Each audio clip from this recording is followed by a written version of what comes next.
ओम नमो भगवते वासुदेवाय। ओम नमो भगवते वासुदेवाय। ओम नमो भगवते वासुदेवाय। ओम नमो भगवते वासुदेवाय। ओम नमो भगवते वासुदेवाय। ओम नमो भगवते वासुदेवाय। श्रीमद्भागवतम स्कंद 1 अध्याय 5। नारद द्वारा व्यासदेव को श्रीमद्भागवत के विषय में आदेश। श्लोक क्रमांक 29 और 30 भी इसी से ही संबंधित है, दोनों साथ में ही पढ़ लेंगे। तस्य एवं मे अनुरक्तस्य प्रश्रितस्य हत येन सह श्रद्धानस्य बालस्य दान्तस्य अनुचरस्य च तस्यैवं मे अनुरक्तस्य प्रश्रितस्य हतेन सह श्रद्धानस्य बालस्य दान्तस्यानुचरस्य च तस्य उसका एवं इस प्रकार मेरा अनुरक्तस्य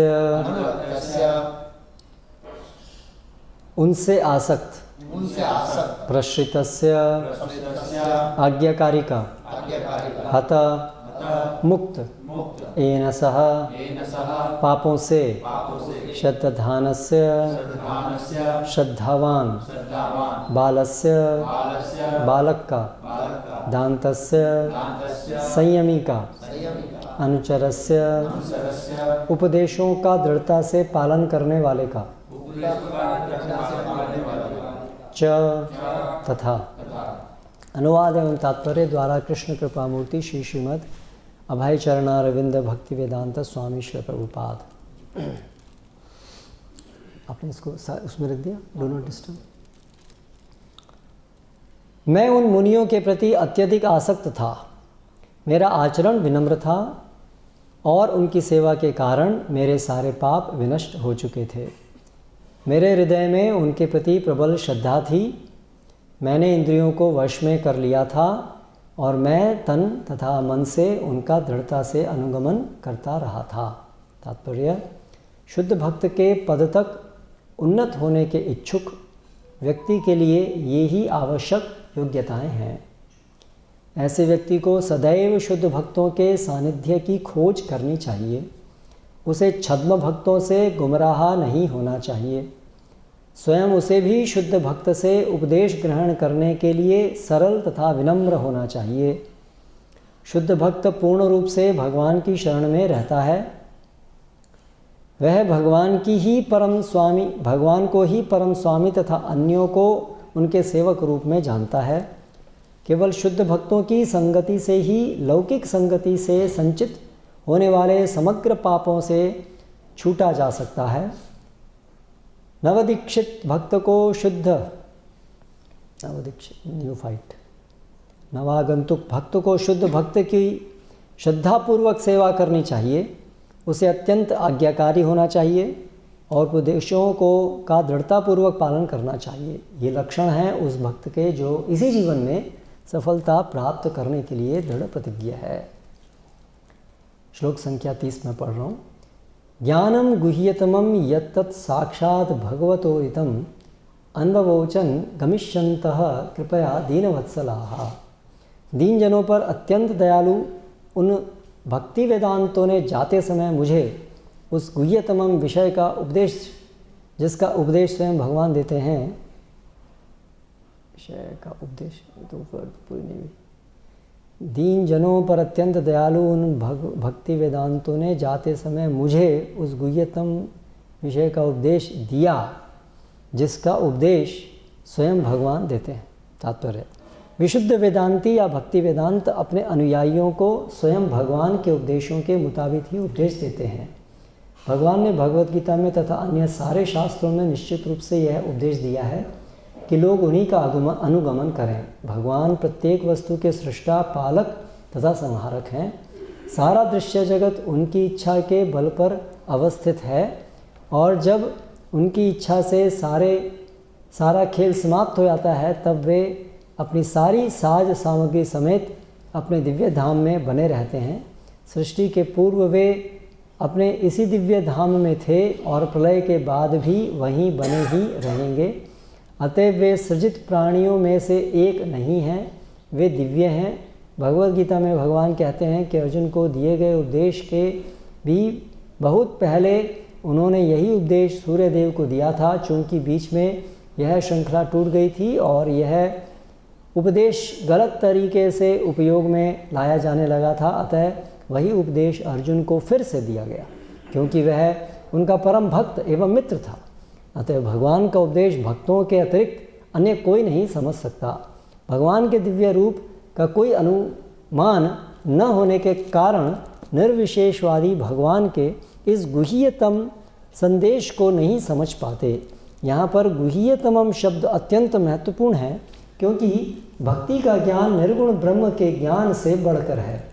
ज्ञानम का अर्थ होता है सामान्य ज्ञान या ज्ञान की कोई शाखा। यही ज्ञान विकसित होते हुए निर्गुण ब्रह्म के ज्ञान तक पहुंच जाता है। इसके ऊपर जब इसमें कुछ भक्ति मिल जाती है तो यह परमात्मा का ज्ञान या सर्वव्यापी भगवान का ज्ञान बन जाता है। यह अत्यंत गुह्य है, किंतु यदि यह ज्ञान शुद्ध भक्तिमय सेवा में परिणत हो जाता है और दिव्य ज्ञान का गुह्य अंश प्राप्त हो जाता है तो यह गुह्यतम ज्ञान कहलाता है। भगवान ने ब्रह्मा, अर्जुन, उद्धव इत्यादि को यह गुह्यतम ज्ञान प्रदान किया। ओम अज्ञानतिमिरान्धस्य ज्ञानञ्जनशलाकया चक्षुरुन्मीलितं येन तस्मै श्रीगुरवे नमः। श्रीचैतन्यमनोभीष्टं स्थापितं येन भूतले स्वयं रूप कदा मह्यं ददाति स्वपदान्तिकम्।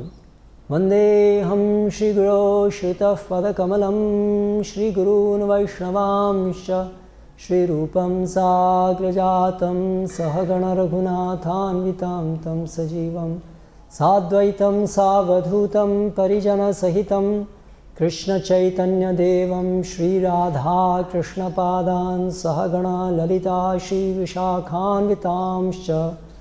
जय श्री कृष्ण चैतन्य प्रभु नित्यानंद श्री अद्वैत गदाधर श्रीवासादि गौरभक्तवृंद।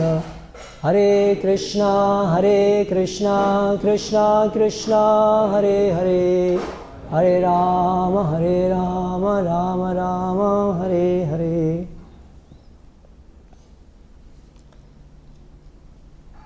भगवान से साक्षात्कार करना आसान काम तो नहीं है।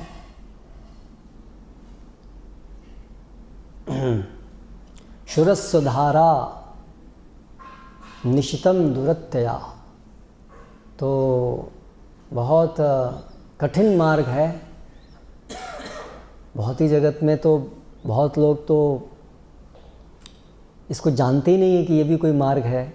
मनुष्य नाम सहसेषु कश्चित् यतति सिद्धये, तो बहुत से लोग तो इस तरफ उन्मुख ही नहीं हैं। वो तो इतने अधिक अज्ञानता में है कि इस बहुत ही जगत में जिसमें कि प्रतिदिन अनुभव करते हैं कि दुख है, फिर भी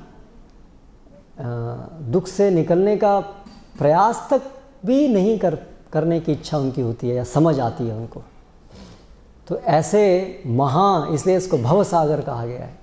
सागर के समान दुर्लंघ्य है ये जगत। जन्म मृत्यु का चक्र को पार कर पाना सागर को पार करने के समान है। सागर को पार करना बहुत मुश्किल है। स्विमर, एक तैराक जो है वो अपने बलबूते पे सागर को पार नहीं कर सकता है, बहुत दुर्लंघ्य है। तो उसी प्रकार से ये जन्म मृत्यु के चक्र से निकल पाना बहुत मुश्किल है। बहुत कम लोग हैं जो इसके लिए प्रयासरत भी हैं, और उसमें से भी बहुत कम हैं जो वास्तव में इतने बड़े रास्ते को पार कर जाते हैं। बहुत से लोग चलते हैं थोड़े समय तक, फिर सांस खो बैठते हैं, डूब जाते हैं, वापस आ जाते हैं। तो इस तरह से ये बहुत कठिन मार्ग है, क्योंकि हमें किसके साथ संपर्क करना है, किसके साथ संबंध स्थापित करना है? भगवान के साथ। भगवान एक तो दिखते नहीं है, जिनके साथ जो जो दिख सकते हैं उनके साथ संबंध स्थापित करना भी इतना मुश्किल होता है। और यहाँ तो भगवान दिखते ही नहीं हैं, और वो भी ऐसे व्यक्ति हैं, वो कोई सामान्य व्यक्ति नहीं है कि उनको किसी की आवश्यकता है कि ठीक है हम भी उनके लिए कुछ कर सकते हैं तो संबंध बनाना आसान होता है। दोनों को कुछ ना कुछ चाहिए तो संबंध बनाना आसान होता है। यहाँ तो ऐसे व्यक्ति के साथ संबंध बनाना है जो आत्माराम हैं, जिन्हें इस भौतिक जगत में, या हम जिन्हें कुछ दे ही नहीं सकते हैं वास्तव में, हम बहुत छोटे हैं उनके सामने। ऐसे व्यक्ति के साथ संबंध बनाना, पूरी सृष्टि के मालिक हैं, पूरी सृष्टि के मालिक हैं, पूरी सृष्टि के सृष्टिकर्ता हैं। एक तरीके से इसलिए संबंध बनाना आसान भी है क्योंकि वो हमारे बहुत अपने हैं, हम उन्हीं के ही संतान हैं। तो यही एकमात्र हमारी आशा भी है कि उनके साथ संबंध बनाना मुश्किल भी है लेकिन आसान भी है। मुश्किल है क्योंकि वो बहुत बड़े हैं, हम बहुत छोटे हैं, लेकिन आसान भी है क्योंकि वो हमारे अपने हैं, हम उनके अपने हैं, इसलिए संबंध बनाना आसान भी है।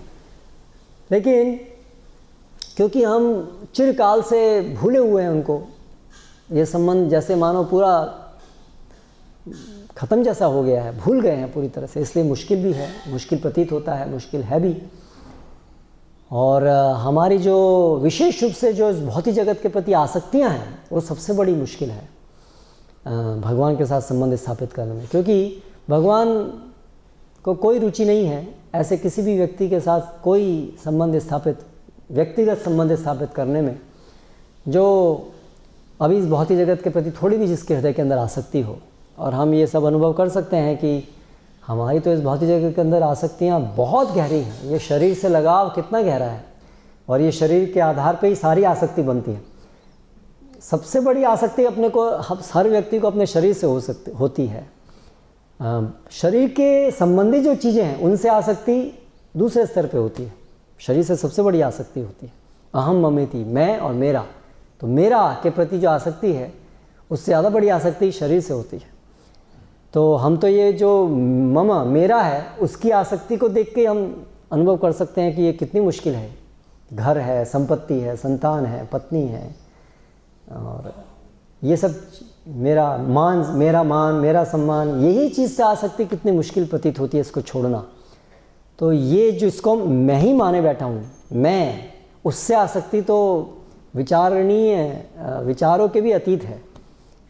वो तो हम सोचते भी नहीं हैं, उतना हम उससे एक हैं कि उसके प्रति इतना सोचते भी नहीं हैं। वो तो मैं ही हूँ ना, उससे आसक्ति तो है ही। वो तो आसक्ति में गलती क्या है, ऐसा प्रतीत होता है। वो तो है ही, वो तो मैं ही हूँ, और उससे आसक्ति नहीं होगी तो और किससे आसक्ति है, वो तो मैं ही हूँ, है ना। ये शरीर को तो हम इतना अपना मैं ही हूँ ये इतना मान लेते हैं। तो इसलिए बहुत कठिन है इस जगत से निकलना, जन्म मृत्यु के चक्र से निकलना इन आसक्तियों के कारण। तो कैसे संभव होगा ये? तो यहाँ पर मार्ग बताया है नारद मुनि ने, खुद अपने उदाहरण से वो बता रहे हैं कि कैसे संभव हुआ उनके लिए ये सब आसक्तियों से निकल करके शुद्ध भक्त के स्तर पे पहुंच जाना, भगवान का साक्षात्कार हो पाना, भगवान के बड़े प्रिय बन जाना। नारद मुनि भगवान के बहुत प्रिय बन गए। वो भी एक सामान्य, इस भौतिक जगत के अंदर एक सामान्य व्यक्ति थे। एक तरीके से हम सबकी तरह से एक सामान्य व्यक्ति थे, दासी पुत्र थे, लेकिन उनको इतना महान पद प्राप्त हो पाया। तो इसलिए हमारे लिए बहुत ही एक हर्ष का विषय होना चाहिए कि हमारे सामने ऐसे उदाहरण हैं जिनका हम अनुशीलन कर सकते हैं। कितने सारे ऐसे उदाहरण शास्त्रों में हैं जहाँ पर भक्तों ने एक भौतिक जगत की स्थिति से धीरे धीरे प्रगति करके वो महानतम स्थिति तक वो पहुँच गए, और वो अपने अनुभव यहाँ पर हमारे लिए दे रहे हैं। तो क्या कह रहे हैं, कैसे संभव हुआ कि वो जो भगवान के महान भक्त थे उनका दुर्लभ संग उनको प्राप्त हुआ, और फिर उन्होंने ये सब गुण उनके अंदर थे और उन्होंने इस प्रकार से अनुशीलन किया जिसकी वजह से उनको भगवत साक्षात्कार प्राप्त हुआ। तो ये 2 श्लोकों में इसका कुछ विवरण उन्होंने किया है। तस्य एवं मैं मतलब मुझे। तो ये दोनों श्लोक कनेक्टेड हैं एक साथ। उन्होंने किसे ज्ञानम गुह्यतमम यत साक्षात भगवतोदितम, वो ज्ञान जो बड़ा गुह्यतमम है, जो साक्षात भगवान के द्वारा उदितम है, जो साक्षात भगवान के द्वारा दिया गया ब्रह्मा को, उस ज्ञान को अन्ववोचन, उन्होंने मुझे सुनाया, उन्होंने मुझे दिया। मुझे, ये जो पहले श्लोक में आया है, अन्ववोचन गमिष्यन्तः, जाते हुए, जब जा रहे थे, आए थे ना वहाँ पर, तो फिर वो उनकी सेवा में लग गए नारद मुनि। तो जाते समय जा रहे थे, जाने से पहले उन्होंने मुझे अन्ववोचन, उन्होंने मुझे वो परम गुह्यतम ज्ञान कृपा करके स्फुरित किया मेरे अंदर। गमिष्यन्तः कृपया, कृपा करते हुए, कृपा के कारण, दीनवत्सलाः, जो कि दीनवत्सल हैं। अन्यथा मेरी और कोई योग्यता थी नहीं, मैं तो बड़ा दीन था, बहुत सामान्य व्यक्ति था, लेकिन वो अत्यंत कृपालु थे और उन्होंने जाते जाते मुझ पर ये कृपा कर दी कि मुझे ये गुह्यतम ज्ञान दिया। और मुझे क्यों चुना उन्होंने, मुझे क्यों ऐसी कृपा, वो दीनवत्सल तो हैं, लेकिन दीन, ये गुण तो मेरे अंदर दीन गुण थे मेरे अंदर। ये कुछ सामान्य एक कृपा को प्राप्त करने योग्य ये गुण मेरे अंदर थे। कैसे? तस्य एवं, मैं जो था, अनुरक्तस्य, मैं उनके प्रति बड़ा अनुरक्त था। ये एक तो मेरे अंदर गुण था जिसके कारण ये संभव हो पाया। मैं उनके अंदर बड़ा अनुरक्त था। प्रश्रितस्य, और मैं बड़ा आज्ञाकारी था। ये दूसरा चीज़ थी जो मेरे अंदर थी, मैं बड़ा आज्ञाकारी था। हत एन सह, और उनके संग के कारण, उनके प्रति आज्ञाकारी होने के कारण मेरा जितना भी पाप में वृत्ति थी, पाप का जो कर्म फल था, वो सब नष्ट हो गया था। श्रद्धानस्य, मैं उनकी सेवा में सेवा कर रहा था, पूरी श्रद्धा के साथ उनकी सेवा कर रहा था। श्रद्धानस्य बालस्य, बालक था यद्यपि मैं। दान्तस्य, और मैं इंद्रियों को वश में रखे हुए था। अनुचरस्य च, और मैं बड़ी दृढ़ता से उनके मार्ग का अनुगमन कर रहा था। तो हमें अपना कार्य भी करना होगा। कृपा का अर्थ ये नहीं है कि हम जो मन में आए करते रहेंगे और भगवान और भगवान के भक्त हम पर कृपा कर देंगे। यद्यपि कृपा सिद्धि भी होती है, एक तरीके से तो हर सिद्धि कृपा सिद्धि ही है, क्योंकि कभी भी ऐसा नहीं होता है कि हम ऐसे योग्य हो जाते हैं जिसकी वजह से भगवान को हमें कृपा करने के लिए विवश होना पड़ता है कि अभी तो कोई चारा नहीं है, मैं तो उस पर ये तो पूरा योग्य हो गया है। ऐसी स्थिति कभी नहीं होती है। हमेशा से अंततः, क्योंकि क्या कारण है कि भगवान हम पे कृपा करेंगे? ऐसा तो कुछ कारण है ही नहीं। हमने तो उनको विद्रोह करके आए हैं, गाली दे करके आए हैं उनको, तो उनको कोई विवशता नहीं बनती है भगवान को कि आपको तो करना ही पड़ेगा उसका उद्धार। ऐसा कोई चीज़ है ही नहीं। वो हम जो तो भगवान को विद्रोह करके आए हैं, तो हमारी अंततः कोई क्या कहेंगे उसको, हक नहीं बनता है, हक नहीं बनता है। हैं? मुंह दिखाने के लायक नहीं। हाँ, आप सोचिए, हम ऐसे, हाँ छोड़े, हमें नहीं चाहिए, आप छोड़े, फिर उसको वापस लेने का कोई आवश्यकता नहीं है ना, उसका कोई हक नहीं है हमारा कि नहीं आपको लेना पड़ेगा। नहीं, हम तो छोड़ के अपनी मर्जी से छोड़ के आए, इसलिए कोई हक नहीं है हमारा। इसलिए अंततः तो हर सिद्धि कृपा सिद्धि है अंत में, लेकिन भगवान क्योंकि हमारे पिता हैं इसलिए वो कृपावश हमें वापस लेते हैं।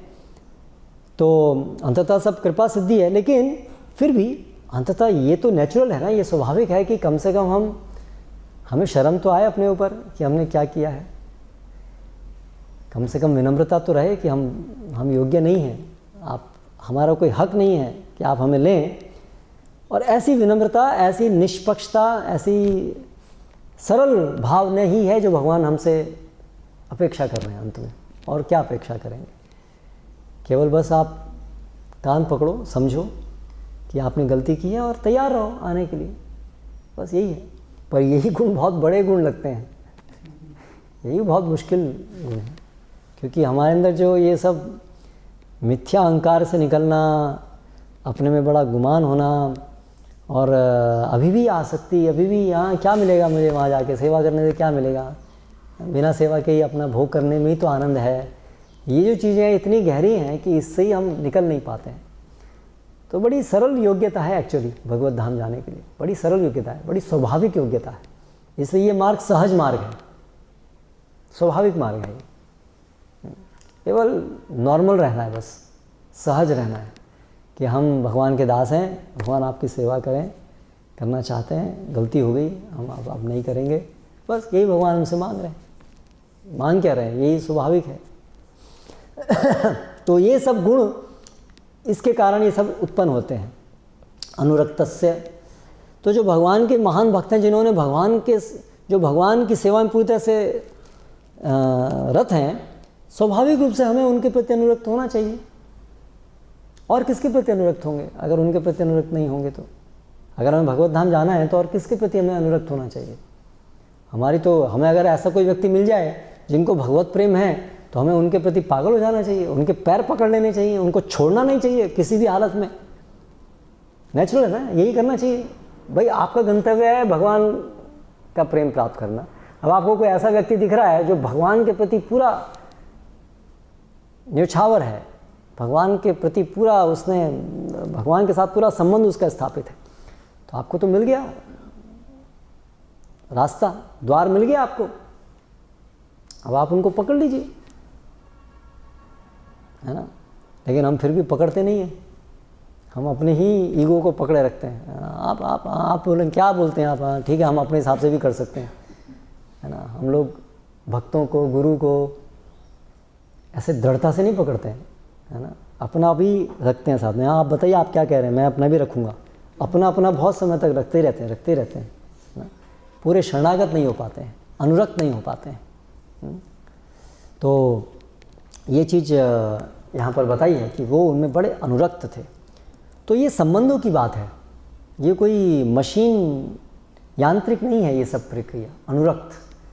तो ये भगवान में अनुरक्त होने से पहले हमें भगवान के शुद्ध भक्त में अनुरक्त होना पड़ेगा और शुद्ध भक्तों में अनुरक्त होना पड़ेगा। एक भक्त की बात नहीं है कि हाँ बस गुरु से तुम अनुरक्त हूँ, बाकी सबसे मुझे कोई मतलब नहीं, तो वो भी अननेचुरल है। अगर हम भगवान से प्रेम प्राप्त करना चाहते हैं तो स्वाभाविक है कि भगवान जो भी भगवान के हैं, तदीयाम, जो भी भगवान के तदीय हैं, उन सब के प्रति भी हमें उनके प्रति भी हमारा प्रेम हो, ऐसी इच्छा होनी चाहिए, उनके प्रति भी हमारा लगाव हो। स्वाभाविक है, जब भगवान है और भगवान के साथ जो भी संबंधित है सबके प्रति तो लगाव होना ही होगा। ऐसा नहीं हो सकता कि भगवान के प्रति प्रेम डेवलप करने की कोशिश कर रहे हैं और बाकी सबके प्रति नफरत कंटिन्यू है, ऐसा नहीं हो सकता। तो इसलिए अनुरक्त, तो विशेष रूप से जो भगवान के से पूरे से संबंधित हैं, पूरी तरह से, उनके प्रति तो विशेष रूप से हमारा अनुरक्ति होनी चाहिए। तो ये अनुरक्ति प्राप्त करने के प्रति चेष्टा पहले तो होनी चाहिए कि हमें उनके प्रति लगाव कैसे उत्पन्न हो। तो प्रसंगमजरम पासम, तीसरे स्कंद में देवहूति माता के संदर्भ में आता है कि प्रसंगमजरम पासम, ये जो पासम, ये जो आसक्ति है, ये भौतिक लोगों के प्रति जो आसक्ति होती है वो अजरम, वो बहुत ही कठोर बेड़ी का काम करती है। लेकिन वही आसक्ति अगर भगवत भक्तों के प्रति हो जाती है तो वो मुक्ति, अमृत द्वार का, मुक्ति द्वारम अपावृतम, वो मुक्ति द्वार का खुल जाता है उससे, है ना। तो इसलिए ये अनुरक्ति, तो एक अनुरक्ति से बचना है और एक अनुरक्ति को पीछे पड़ जाना है। एक प्रकार जो भौतिक स्तर पे जो आसक्ति है लोगों के प्रति, देहात्म बुद्धि से संबंधित जो आसक्ति है ना, शरीर से संबंधित, भौतिक भोग करने से संबंधित जो आसक्ति है, उससे दूर भागना है, उससे निकलने की कोशिश करनी है उस आसक्ति से।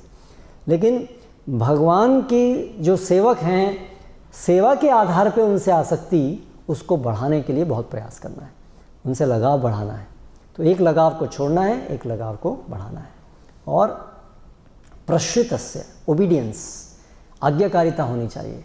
तो ये आसक्ति से पहले आज्ञाकारिता की भावना जरूरी है। आसक्ति बाद में आएगी, पहले कम से कम उनके निर्देश, उनके आदेशों के प्रति आज्ञा पालन करने की वचनबद्धता होनी चाहिए। तो अगर हम आज्ञाकारी नहीं हैं, अपने मन से बात करते हैं, जो अच्छा लगता है, जो आदेश अच्छा लगता है वो पालन करते हैं, जो आदेश अच्छा नहीं लगता है उसमें कुछ ये उनको ढंग से नहीं बोलते हैं, वो ये उनको सही में नहीं आया, ये सही नहीं है, ऐसा हमारी प्रवृत्ति रहती है। नहीं, आज्ञा पालन। जो भगवान के साथ जिनका संबंध इतना प्रगाढ़ है, उनके हर आदेश भगवान की इच्छा से ओतप्रोत होते हैं। भाई वो भगवान से इतने संबंधित हैं तो उनकी हर चीज़ में वो हर चीज़ गुह्य है, हर चीज़ गहन है। तो इसलिए हर आदेश हमें समय में, हमें भले ही वो समय में नहीं आए, क्यों ऐसा बोल रहे हैं, लेकिन उसके पीछे तथ्य होगा, क्योंकि वो भगवान से इतने क्लोज हैं, भगवान से इतने नज़दीक हैं, तो वो जानते हैं भगवान के हृदय को। और भगवान के हृदय को जाना तो गुह्य तो है ही, तभी तो इतना दूर है हम लोग भगवान से, तो इतना आसान तो नहीं होगा।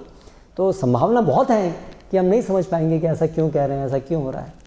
तो इसलिए हमें अंदर ये हमारा मनोभाव होना चाहिए कि हमें आज्ञा का पालन करना है। और हतेन सहा, तब क्या होगा कि ये सब पाप में सब खत्म हो जाएंगे। ये सब जो माइंड के अंदर जो सब कभी उदासी आती है, ये सब क्यों होता है? क्योंकि ये सब कलमश है ना मन में, इसकी वजह से होता है। रजोगुण, तमोगुण, ये कलमश की वजह से ऐसा सब होता है। तो अगर हमें इस सब से निकलना है तो ये सब पाप कर्मों के फलों से मुक्त होना होगा। जब तक ये पाप कर्म के फल, पुण्य कर्म के फल, सभी कर्म के फल, सभी कर्मों के फल के प्रभाव से ही हमारे जीवन में उतार चढ़ाव आते रहते हैं। कभी सेवा करने की इच्छा होती है, कभी नहीं होती है, कभी आसक्तियाँ बढ़ जाती हैं। ये सब विचलन जो है ना, ये सब क्या दिखा रहा है? ये सब गंदगी दिखा रहा है अंदर की। तो ये गंदगी से निकलने के लिए रास्ते को पकड़ के रखना है, सेवा करते रहना है। मन उदास हो, उत्साही हो, जो भी हो, सेवा करते रहना है। जब उदास है तब भी चलते रहना है। समझना ये बीमारी के लक्षण है। कुछ गड़बड़ हुई है, कुछ गलती कर रहे हैं हम, इसकी वजह से उदासी है, कुछ आसक्तियां हैं, कुछ पाप हैं, कुछ अपराध हैं। भगवान कहीं ना कहीं अप्रसन्न है, भक्त अप्रसन्न है, इसलिए ये सब हो रहा है। तो गलती कहाँ कर रहे हैं, कुछ समझने का प्रयास करें और सेवा करते जाएं। तो उससे धीरे धीरे पाप खत्म होंगे तो हम देखेंगे कि बड़ी स्थिरता आ जाएगी, फिर उतार चढ़ाव कम हो जाएंगे, स्थिरता आ जाएगी। हाँ, तो ये सब अपने जीवन में अनुभव करेंगे। फिर श्रद्धानस्य, सेवा में रत रहना है। सेवा वृत्ति ही सार है। कृष्ण सेवा, भक्त सेवा, वैष्णव सेवा, सभी की सेवा, हम सभी के दास हैं। कृष्ण के अनुरूप, कृष्ण की सेवा के अंतर्गत फिर वो सबकी सेवा आती है। तो सेवा भावना होनी चाहिए। तो हमेशा मन करता है सेवा नहीं करेंगे, इंद्रिय भोग करेंगे, नहीं, सेवा करना है। इंद्रिय भोग को त्यागना है, और दानतस्य, इंद्रिय पर संयम तो रखना पड़ेगा। कम से कम जितना शरीर के लिए केवल ज़रूरी है उतना केवल इंद्रिय भोग, कम से कम इस लेवल पे तो आए, आवश्यकता से ज़्यादा नहीं। कुछ इंद्रिय भोग तो ज़रूरी है, लेकिन जितना ज़रूरी है बस उतना ही लिमिट होनी चाहिए। और उसके ऊपर हो सकता है चलो ठीक है, एकदम से वो नहीं कर पा रहे हैं, कभी कभी थोड़ा प्रसाद टेस्टी होता है तो ज़्यादा खाने का मन कर जाता है, तो ठीक है, कम से कम केवल प्रसाद और कुछ नहीं, है ना। कम से कम जो भगवान की भक्ति सेवा के अंतर्गत है, प्रसाद ही हमारे लिए ऐसी चीज़ जिसमें कि हम लोग थोड़ा सा फ्री हो सकते हैं बाकी और तो कुछ है नहीं। तो इसलिए ठीक है, प्रसाद के मामले में अगर प्रसाद में किसी की कुछ थोड़ा ज़्यादा भी लेते हैं तो कोई बात नहीं, क्योंकि एक ही चीज़ है जहाँ पर थोड़ा वेंट है, बाकी सब जगह तो नहीं करना है कुछ भी, और सब तो गड़बड़ है। लेकिन प्रार्थना के साथ कि भगवान ये भी आसक्ति से क्यों ले रहा हूँ, ये भी सही चेतना में लेना चाहिए। तो ऐसा होना चाहिए। तब फिर क्या होगा, ज्ञानम गुह्यतमम, भगवान के भक्त जो हैं वो हृदय से जब प्रसन्न होंगे कि ये बड़ा सिंसियर है, अच्छा बात है, जब उनके हृदय में ऐसी बात आएगी तो वो कृष्ण को बोलेंगे, यार कृष्ण भगवान ये अच्छा है। भगवान फिर उनका, अच्छा आप कह रहे हो, ठीक। भगवान ऐसे ही लेते हैं, डायरेक्टली नहीं लेते हैं। सिंपल फॉर्मूला है भगवान का, आपको आना है, मैंने इनको अपॉइंट किया हुआ है। क्यों अपॉइंट किया हुआ, क्यों अपॉइंट किया हुआ? क्योंकि मेरे अपने हैं, ये इतने प्रिय हैं मुझे। स्वाभाविक होता है ना, हम किसी के प्रति हमारा विश्वास को जीत लेता है ना कि हाँ ये अच्छा, फिर हम उसके विश्वास के आधार पे फिर हम दूसरों को स्वीकार करते हैं। हाँ, आप कह रहे हो अच्छा है, क्योंकि मुझे अपना विश्वास है, अगर वो उनको अच्छा लग रहा है कोई, इसका मतलब अच्छा ही होगा, नेचुरल है, स्वाभाविक है। तो इसलिए ये तरीका है, जो भगवान के प्रिय हैं उनका हमको प्रिय बनना पड़ेगा, उनका हृदय जीतना होगा, उनका हृदय जीतना होगा। डायरेक्टली हम सोचें हम भगवान का हृदय जीत लेंगे तो वो हमारी भावना ही गलत है। भगवान ने जिन्होंने भगवान का हृदय जीता हुआ है ना, उनका हृदय हमें जीतना होगा, यही रास्ता है। तो इसलिए हमेशा से ये मन में चलते रहना चाहिए, हमेशा हमारी भावना होनी चाहिए कि हमें प्रसन्न करना है भक्तों को, हमें भक्तों का हृदय जीतना है ना। विशेष रूप से जो भक्त अच्छे से स्थित हैं भगवान की सेवा में, बहुत सुदृढ़ रूप से, उनका हमें प्रिय बनना है, उनका हृदय जीतना है। उनका हृदय जीत लेंगे तो भगवान का हृदय जीत लेंगे। तो ऐसा हुआ, तो नारद मुनि ने उनका हृदय जीत लिया, वो जो आए थे अपनी सेवा से। अल्टीमेटली आप भगवान के भक्तों का हृदय आसानी से नहीं जीत सकते हैं। आपका जब भगवान की सेवा करने की निष्पक्ष और बड़ी दृढ़ इच्छा होगी, तभी आप भगवान के भक्तों का हृदय जीत पाएंगे। बटरिंग करके, फ्लैटरिंग करके आप भगवान के भक्तों को हृदय नहीं जीत सकते हैं। ढोंगी लोगों का हृदय जीत सकते हैं, लेकिन भगवान के शुद्ध भक्त का हृदय, शुद्ध सेवा करने की इच्छा अभी नहीं है, लेकिन कम से कम वो प्राप्त करने के लिए आपके अंदर वो शुद्ध इच्छा तो होनी चाहिए। उसी से ही भगवान के शुद्ध भक्त आकृष्ट होते हैं। अन्य और कोई चीज़ आकृष्ट नहीं कर सकती है। हमारे अंदर की कोई भौतिक गुण है, ये सब भौतिक गुण कभी भी शुद्ध भक्त को आसक्त नहीं करते, आकृष्ट नहीं करते हैं। एक शुद्ध भक्त बनने की इच्छा ही केवल शुद्ध भक्त को आकृष्ट करती है, क्योंकि वही तो उसके हृदय में है। वो अन्य और किसी से क्यों आकृष्ट होगा? वो सब चीज़ तो पहले ही छोड़ चुका है, तो वो उससे क्यों आकृष्ट होगा? यही चीज़ थी ना, भक्तिनाथ सरस्वती महाराज ने देखा कि गौर किशोर बाबा जी महाराज, अरे संसार में सब लोग मेरे को इतना, मेरे अंदर उनके अंदर इतने गुण थे भौतिक, बाकी लोग तो उससे पूरे हैरान हो जाते हैं और बड़े आकृष्ट हो जाते हैं, लेकिन ये एक है जिसको कुछ पड़ी नहीं है इन सब चीज़ों की, ये है शुद्ध भक्त। इनका अगर मैं हृदय जीत लूँगा तो ही मेरा गंतव्य, नहीं तो मेरा और कोई गति नहीं है। इसलिए उन्होंने कहा मुझे आपकी शरण चाहिए, मुझे और कुछ नहीं चाहिए, क्योंकि उनको दिख गया कि इनके अंदर और किसी चीज़ के प्रति आकृष्ट वो नहीं हो सकते हैं भौतिक। तो ऐसे होते हैं गुरु, ये गुरु का मतलब होता है। तो इसलिए उनको प्रसन्न करने के लिए कुछ भी तिकड़मबाजी नहीं चलेगी, आप स्मार्ट बनने की कोशिश नहीं करनी चाहिए हमें। सरल रहिए, सरल हृदय, सरल बस सेवा भावना, सरलता से। कहीं भी थोड़ा सा भी गंदगी, थोड़ा सा भी कुछ और प्राप्त करने की कुछ इच्छा हुई, यानी स्मार्ट बनने की कोशिश हम कर रहे हैं अगर, तो अपने को ही मूर्ख बना रहे हैं। तो सरलता, सेवा, भगवान के प्रति सेवा, सेवा सेवा सेवा सेवा, यही सार है। जितना सरलता से सेवा करने की भावना होगी, उतना ही वास्तव में जो भगवान के भक्त हैं वो हमें देखेंगे कि हाँ ये सही है, और वो फिर रिकमेंड करेंगे भगवान को, और फिर भगवान हमें। इसलिए बड़ा सिंपल चीज़ है, सरल होना है। सरल होना ही मुश्किल लगता है, बाकी बहुत सरल सेवा करना है बस। सेवा करना सबसे सरल चीज़ है जीव के लिए, लेकिन जो तिगड़मबाज हैं उनको सबसे मुश्किल लगता है वही चीज़, सेवा करना, क्योंकि उनको भोग चाहिए। हरे कृष्ण। यहाँ समाप्त करते हैं। कोई प्रश्न है? क्या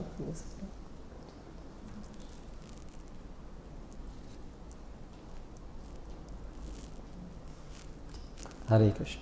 श्रीमद् भागवतम की जय, श्री प्रभुपाद की जय।